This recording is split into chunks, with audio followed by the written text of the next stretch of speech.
नमस्कार दोस्तों, स्वागत है आपका विक्रम क्लासेस पर। हिंदी के 25 महत्वपूर्ण प्रश्न साथ में जो सभी वनडे एग्जामों के लिए काफ़ी महत्वपूर्ण हैं। तो चलिए शुरू करते हैं अपने पहले क्वेश्चन से। मित्र का भाववाचक संज्ञा क्या है? ए बंधुता, बी मीत, सी मित्रता या डी शत्रुता। इसका सही आंसर हमारा सी मित्रता। जिन संज्ञा शब्दों से व्यक्ति या वस्तु के गुण, धर्म या भाव का बोध हो वहाँ पर भाववाचक संज्ञा होती है। और भाववाचक संज्ञा का जो निर्माण होता है वो जातिवाचक संज्ञा, सर्वनाम, क्रिया, विशेषण में प्रत्यय लगा करके किया जाता है।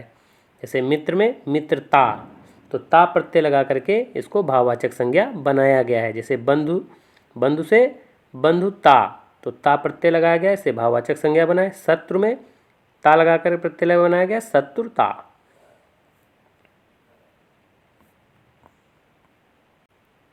क्वेश्चन नंबर 2, बच्चे बस से पाठशाला जाते हैं, निम्न वाक्य में कौन सा कारक है?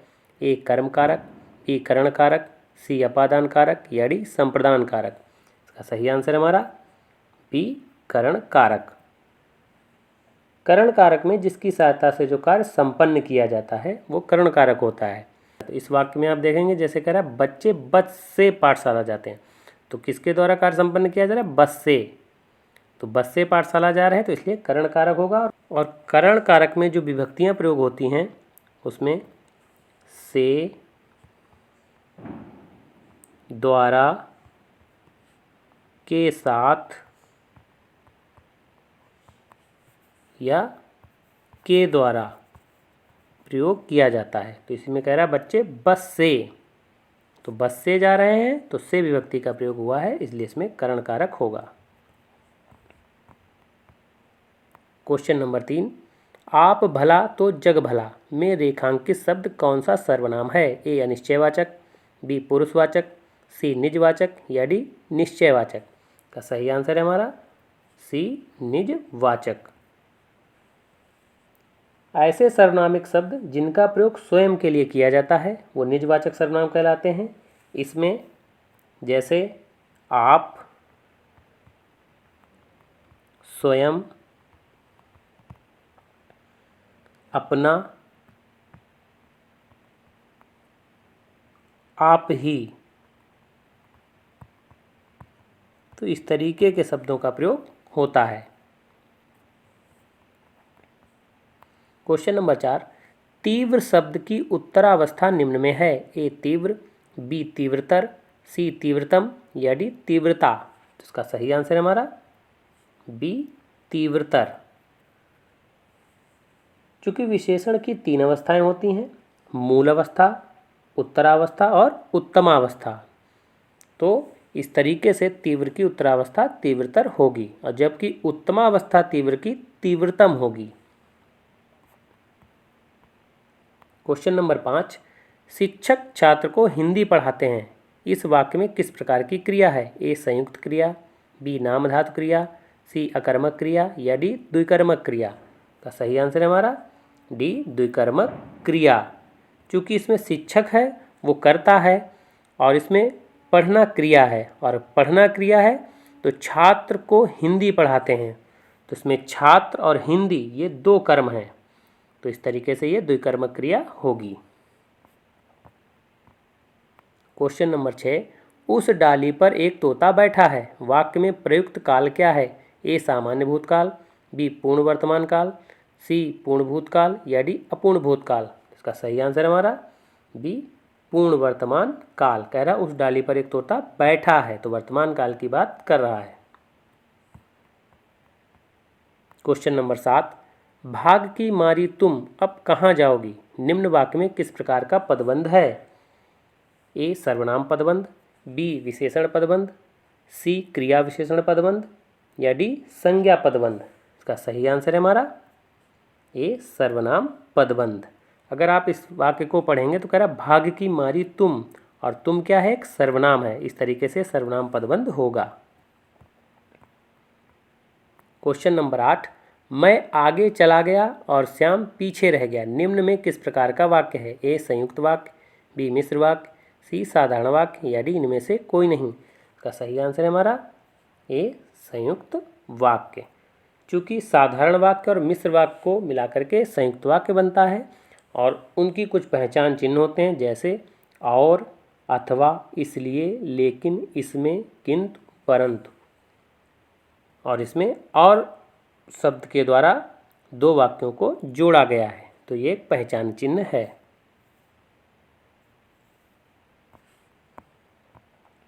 क्वेश्चन नंबर 9, बिना पलक गिराए हुए के लिए निम्न में एक शब्द है। ए अपमार्जित, बी अनिमेष, सी प्रमेय या डी आहूत। इसका सही आंसर हमारा बी अनिमेष।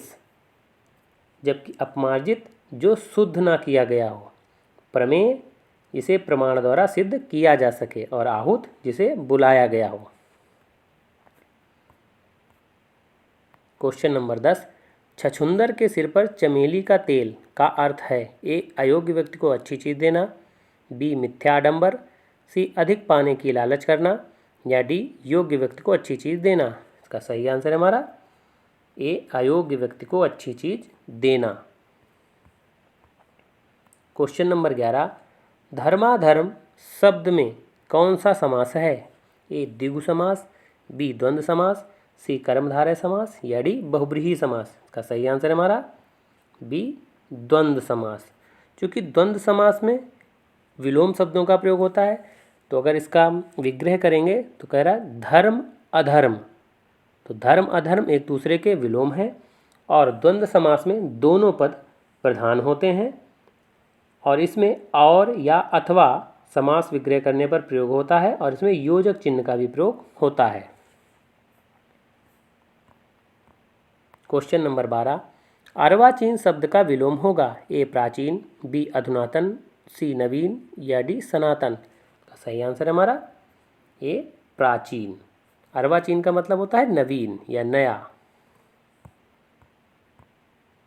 क्वेश्चन नंबर 13, कौन सा शब्द इंद्र का पर्यायवाची नहीं है। ए पुरंदर, बी मधवा, सी शक्र या डी तुरंग। इसका सही आंसर है डी तुरंग। तुरंग घोड़े का पर्यायवाची है। क्वेश्चन नंबर 14, अनिल अनल का सही अर्थ क्या है। ए आग पानी, बी वायु अग्नि, सी हवा पानी या डी अग्निवायु। सही आंसर है बी। क्वेश्चन नंबर 15, अट्टालिका का तद्भव रूप है। ए कमरा, बी अटारी, सी हंसी या डी कमर। इसका सही आंसर है हमारा बी अटारी। क्वेश्चन नंबर 16, कविंद्र शब्द में कौन सी संधि है। ए दीर्घ संधि, बी गुण संधि, सी यण संधि या डी वृद्धि संधि। इसका सही आंसर है हमारा ए दीर्घ संधि। जहाँ समान स्वरों का प्रयोग संधि विच्छेद करने पर हो वहाँ पर दीर्घ संधि होगी। अगर आप कविंद्र शब्द में देखें तो कवि, धन, इंद्र। अगर आप कवि शब्द को देखें तो इसका विच्छेद करने पर कवि धन इंद्र होगा और जो कवि ई जो उच्चारण निकल रहा है इसके अंतिम वर्ण में और इसका जो पहला वर्ण होगा वो समान होंगे, तो ई धन ई मिलकर के बना कविंद्र। तो इस तरीके से ये समान स्वर हैं, इसलिए इसमें दीर्घ संधि होगी।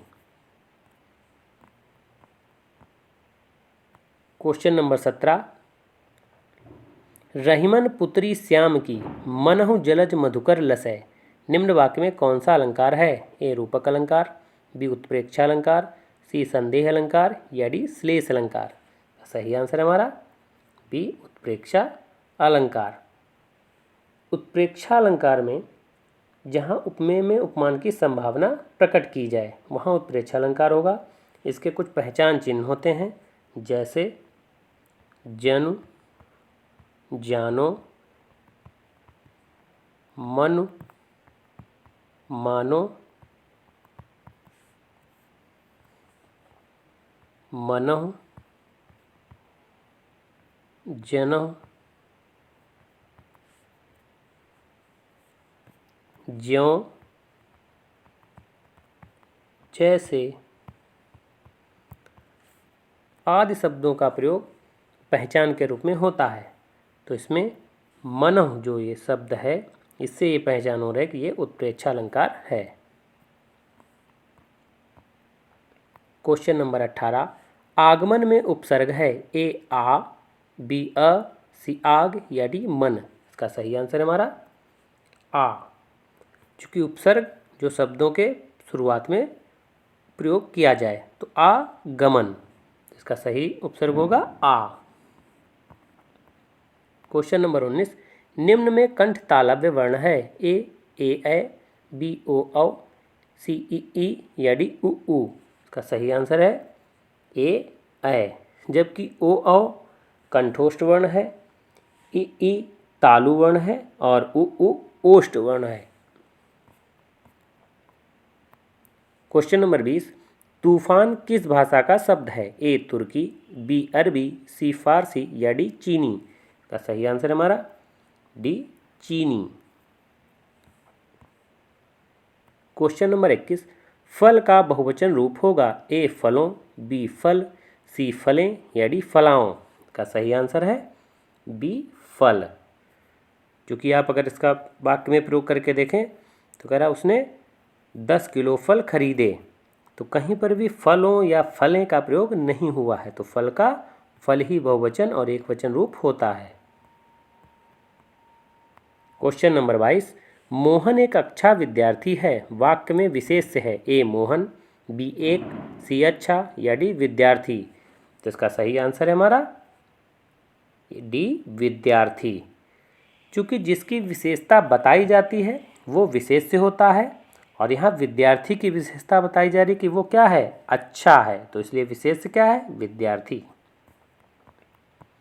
क्वेश्चन नंबर 23, गुनाहों का देवता निम्न में किसकी रचना है ए धर्मवीर भारती, बी सुमित्रा नंदन पंत, सी मैथिली शरण गुप्त या डी रांगे राघव। इसका सही आंसर है हमारा ए धर्मवीर भारती।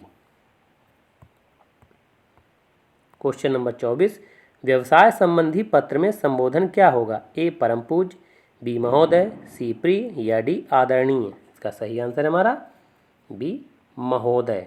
क्योंकि परम पूज्य अपने माता पिता या अपने बड़ों के लिए प्रयोग करते हैं और प्रिय अपने मित्रों के रूप में प्रयोग किया जाता है और आदरणीय आप अपने गुरुजन के लिए प्रयोग करते हैं।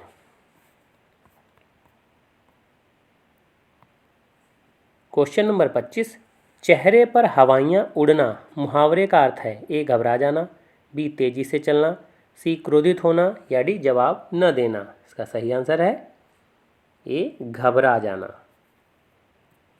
तो ये वीडियो कैसा लगा?